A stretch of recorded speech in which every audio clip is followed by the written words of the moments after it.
Hey, we are just a few days before Christmas right now, and there's been something that I've been pondering, and I just thought it would be nice to share because maybe what I've been pondering will also be helpful to some of you who follow this account. So as Christians, we often talk about the incarnation at Christmas. That is when God, who is pure spirit, took on flesh and became man, right? Became human, became one of us. But I think for so many of us, this is something that is a very abstract concept. Because whenever it comes to, prayer and preparing for Christmas during Advent, I find myself, at least my younger self, often interpreting this language of preparation as needing to weed out and get rid of everything that is less than good and perfect inside me. And really, more often than not, that just makes me feel more ashamed. But then I end up suppressing that shame because, shame is like a negative emotion and I shouldn't be feeling ashamed in the lead up to Christmas. All these shoulds come in so ironically as I'm trying to get ready for the coming of Jesus at Christmas. I actually not only do not become more joyful, sometimes I think I feel a lot more stressed because all this also happens in the midst of a lot of physical preparations for social gatherings, celebrations. And back when I was working in the parish full-time, Advent was a very busy and stressful time, and I found it incredibly difficult to be interiorly aligned with the spirit of what I'm talking about to others, when I'm facilitating and leading, prayer and retreats, and it's all about coming to stillness and, slowing things down so that we can actually even listen to ourselves and maybe listen to God a little better, when outwardly everything in my life was actually ramping up and speeding up. And that's still something that is a challenge for me even after I left full-time parish ministry, because I think slowing down is just not part of the way things are done in Singapore.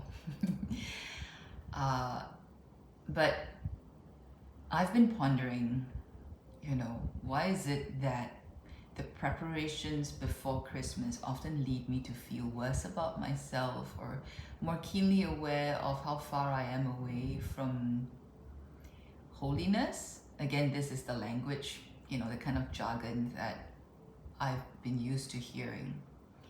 But over the years, as I've gotten more in touch with how God actually encounters me, I find that whenever I do encounter Him, it's never about my worthiness. It's never about how ready I am for Him. He doesn't care. I mean, He really doesn't care, to some extent, like how much work I've put in trying to be good. When I do encounter Him, when I encounter Him encountering me, it's just usually just pure love, acceptance, a compassion beyond anything I've ever experienced in my life, and somehow being seen by that compassion, by that love that doesn't care how dirty I am, how ready or unready I am, that puts me at peace, and that gives me a clearer glimpse of who God is and who I am. And it's really not about my efforts or my worthiness. My actions no longer become a means to an end to bring me closer to God, because in the first place, there's nothing I can do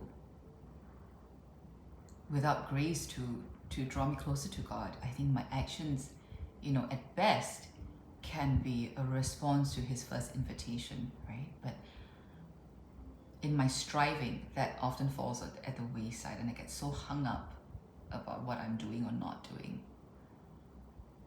So during an Advent retreat, an online retreat I've been attending, this wonderful retreat where the speaker was Father Monty Williams, a Jesuit priest from Canada.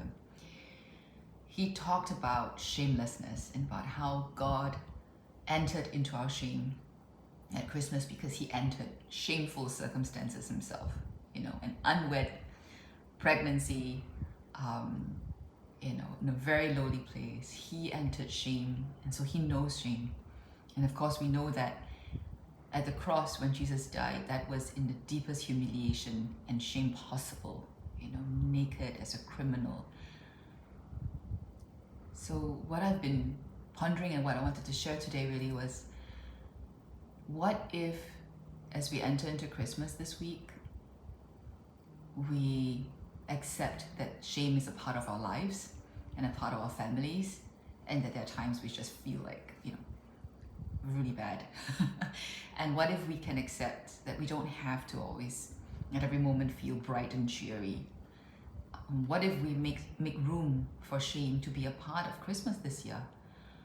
What if we give ourselves that grace that God always gives us, to sometimes come away for a little while when maybe it gets a little overbearing, to remember how loved we are in our shame, not in spite of our shame, but in our shame, that God is not a stranger to shame. And what if we celebrate this Christmas that God, when we celebrate God entering our shame, celebrating a God that knows our shame, a God that comes into our shame and transforms it, by his love, by his fearlessness of our shame, so that as we learn to be shameless in his presence, something beautiful can come out of that.